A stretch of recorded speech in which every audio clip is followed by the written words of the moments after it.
ఒకటేంటంటే ఇక్కడ మనము మీరు వచ్చేది లేట్ అవుతుందని పొలంలోకి వెళ్ళి చాలా విషయాలు మన దగ్గర నుండి వచ్చిన రైతుల నుండి వచ్చిన అనుభవాలు కూడా పంచుకున్నాం.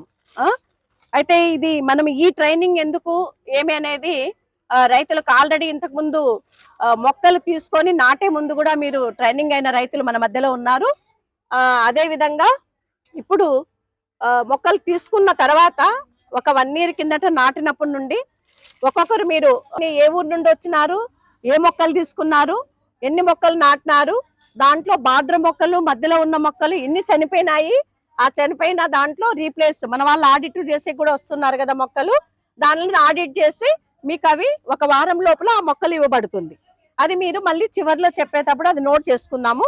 సార్ వాళ్ళు మధ్యలో ఉన్న వాళ్ళు మాట్లాడిన తర్వాత ట్రైనింగ్ కంటిన్యూ అవుతుంది కాబట్టి ఆ మొక్కను ఎట్లా పెంచుకోవాలి, ఇప్పుడు నీళ్లు లేని సందర్భంలో కూడా దాన్ని ఎట్లా కాపాడుకోవాలి, మనం ఇచ్చిన ఇంతకు ముందు మీ అందరికీ కూడా సీవీడ్ ఇవ్వడం జరిగింది. తీసుకున్నారన్నా మీరు? కొంతమంది సీవీడ్ ఎవరెవరు తీసుకున్నారు?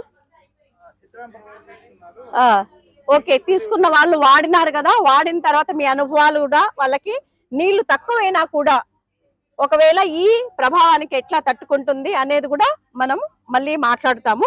అందుకు ఇప్పుడు ఏంటంటే మన రైతులకు ఉపయోగపడే విధంగా అంటే కొత్తగా ట్రైనింగ్ అనేది మొక్కలకు సంబంధించిన విషయాలు, వాటికి వచ్చిన చీడపీడ పురుగుల నుండి మనం ఎట్లా ప్రొటెక్షన్ చేసుకోవాలి, నీళ్లు లేనప్పుడు ఒక రైతు ఎట్లా సహాయం చేసుకోవాలి, ఈ ఉన్న మొక్కలను మనం ఎట్లా బ్రతికించుకోవాల్సిన అవకాశాలు మన మధ్యలో ఏమున్నాయి, తర్వాత దానికోసము సేటి ఎన్విరాన్మెంట్ ట్రస్ట్ నుండి రెడ్స్ నుండి మీకు ఎట్లాంటి సపోర్ట్ దొరుకుతుంది అంటే వాళ్ళ నుండి సేటి ఎన్విరాన్మెంట్ ట్రస్ట్ వాళ్ళతో కలిపి మనం ఈ ప్రోగ్రామ్ చేస్తున్నాము. మీ అందరికి మొక్కలు ఇవ్వడానికి అదంతా కూడా వాళ్ళ నుండి సపోర్ట్ వస్తుంది. ఇదంతా కూడా మనం మాట్లాడుకోవడం జరుగుతుంది. అంతకన్నా ముందు ఏంటంటే సార్ వాళ్ళ మధ్యలో లెనిన్ గారు, తర్వాత గంగిరెడ్డి సారు, మన నాగరాజ్ అన్న, వీళ్ళందరూ కూడా రైతులతో రకరకాల అనుభవాలతో పనిచేస్తున్న వాళ్ళు ఉన్నారు. వీటితో పాటు మనం ఈ కార్యక్రమాలు రైతులతో కలిపి, మహిళా రైతులతో కలిపి, రైతు ఆత్మహత్య కుటుంబాలతో కిసాన్ మిత్ర హెల్ప్ లైన్ నడుపుతున్నాము. వాటికి సంబంధించి కిసాన్ మిత్ర హెల్ప్ లైన్ నడుపుతున్న వాటిలో రైతుల యొక్క సమస్యలు వచ్చినప్పుడు దాన్ని కౌన్సిలింగ్ చేసి ఆ రైతులు చనిపోకుండా ఆపడానికి కూడా మనము చాలా మందిని, ఒక 18 మంది రైతులను ఆపినాము. అది చాలా మాకు ఒక 30 ఏళ్ల జీవితంలో అది చాలా గొప్ప విజయంగా భావించవచ్చు. చనిపోయిన తర్వాత 7 లక్షలు ఇవ్వమని అడిగేదానికంటే కూడా ఆ రైతులను ఆపడం, ఆ కిసాన్ మిత్ర హెల్ప్ లైన్ నుండి మనము అది నడిపినాము.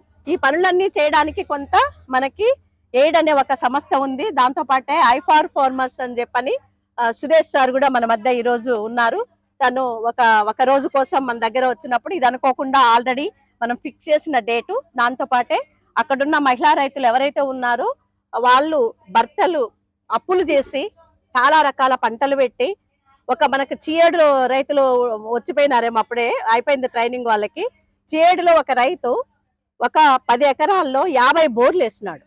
10 ఎకరాల్లో 50 బోర్లు వేస్తే ఇంకా పొలం ఉంటుందా? ఎందుకంటే పడతాయి అని చెప్పని. ఫస్ట్ హీరో ఏమంటే చనిపోయిన హీరో మనకు ఆ ఊర్లోనే 85లో రైతు ఆత్మహత్య జరిగింది. అక్కడ అప్పుడు సీఎం రాజశేఖర రెడ్డి గారు కూడా వాళ్ళ ఊరికి పోయి, ఆమె సుబ్బమ్మ అని ఆమె ఇప్పుడు కూడా ఉంది. అప్పటి నుండి రైతు ఆత్మహత్యలు ఆపడానికి మేము రకరకాలుగా పనిచేస్తున్నప్పటికి కూడా చాలా రకాలు ఇప్పుడు కూడా మనం అనంతపురం జిల్లా, గుంటూరు కన్నా అన్నిటికన్నా రాష్ట్రంలోనే అనంతపురం జిల్లాలో జనవరి నుండి ఇప్పుడు వరకు 49 మంది రైతులు, మొన్న సింగళమణిలో చనిపోయిన రైతు 49 మంది రైతులు ఒక అనంతపురం జిల్లాలో, ఉమ్మడి జిల్లా కాదు నేను చెప్తున్నది, మన మధ్య రైతులు ఉన్న వాళ్ళు చనిపోతున్నారు. వీళ్ళందరి కోసము వీళ్ళతో కలిసి పనిచేయడానికి మాకు ఐఫార్ ఫార్మర్స్ నుండి కూడా సురేష్ సార్ ఎట్లాంటి దీంతో మిమ్మల్ని కాపాడాలనే విషయం మీద కూడా మేము ఇట్లాంటి పని చాలా మంది ఫ్రెండ్స్ సపోర్ట్ చేయడం జరుగుతుంది. ఇది ఈరోజు మనము అంటే రైతుల పక్షాన నిలబడి, అంటే నేను మళ్ళీ ప్రతి మీటింగ్ లో చెప్తుంటా, మళ్ళీ ఈ రోజు కూడా చెప్పేది ఏమంటే, ఎప్పుడే కానీ మమ్మల్ని ఒక రాజకీయ పార్టీనో, ఒక కులమో, ఒక వర్గమో దీనికి ఏమిటికి సంబంధించి మేము పనిచేయము. సమస్య ఎవరికి ఉంటుందో వాళ్ళతో పనిచేస్తాము, రైతులు ఎక్కడ ఉంటారో అక్కడ పనిచేస్తాము, నిజాయితీ ఎక్కడ ఉంటుందో, నిబద్ధత ఎక్కడ ఉంటుందో వాళ్ళతో కలిసి పనిచేస్తాం. మీ ఊర్లో ఏం పార్టీ కన్నా ఉండండి, ఏ జెండాను పట్టుకోండి, అది మీకు సంబంధం, మాకు సంబంధం లేదు. ఈ విషయం ఎందుకు చెప్తున్నారంటే, మీరు కూడా ట్రైనింగ్ ఆడైనప్పుడు వచ్చింటారు కొంతమంది రైతులు, ఆ లోకల్ లీడర్లు కొంతమంది కావాలనే మమ్మల్ని వేరే విధంగా కూడా ఇబ్బంది పెట్టిన సందర్భాలు కూడా ఎదుర్కొన్నాం. వాటన్నిటిని మీరు నిలబడితే మీతో మేము ఉండడానికి ఈ పనే చేస్తాం. మీ దగ్గర నుండి మీకు సర్వీస్ ఇచ్చినందుకు మా స్టాఫ్ ఎవరైతే ఉన్నారో వాళ్ళు ఒక 10 రూపాయలు కూడా మీతో తీసుకోరు. మీరందరూ కూడా ఉత్పత్తిదారుల సంఘం ఏమైతే ఉందో మన రైతుల ఉత్పత్తిదారుల సంఘానికి వాటాదనము 1000 రూపాయలు కట్టింటారు, 110 రూపాయలు సభ్యత్వం కట్టింటారు. ఇది మాత్రమే మీరు సభ్యులుగా ఉండడానికి మీకు రసీదు ఇచ్చింటారు.